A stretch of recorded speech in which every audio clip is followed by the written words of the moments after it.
যা পারেনি রোহিত ধোনি।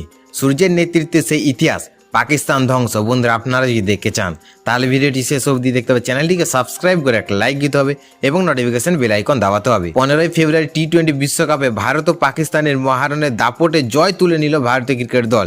দুর্দান্ত ব্যাটিং ও আগ্রাসী বোলিংয়ের জোরে পাকিস্তানকে 61 রানে হারায় টিম ইন্ডিয়া।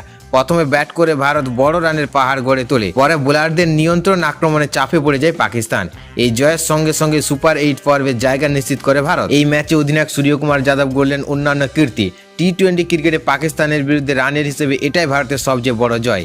এর আগে 2012 সালে 11 রানে, 2007 সালে 5 রানে এবং 2024 সালে 6 রানে জয় ছিল উল্লেখযোগ্য, কিন্তু সূর্যের নেতৃত্বে সেই সব রেকর্ড ভেঙে নতুন ইতিহাস তৈরি হলো। অন্যদিকে টি-20 বিশ্বকাপের মঞ্চে এটি পাকিস্তানের দ্বিতীয় সর্বোচ্চ ব্যবধানে হার।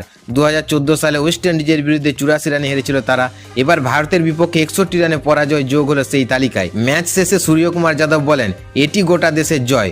শুরুর ধাক্কার পর যেভাবে দল ঘুরে দাঁড়িয়েছে তা সত্যি প্রশংসনীয়। বিশেষ করে ঈশানের দায়িত্বশীল ইনিংস দলকে শক্ত ভিত গড়ে দেয় বলে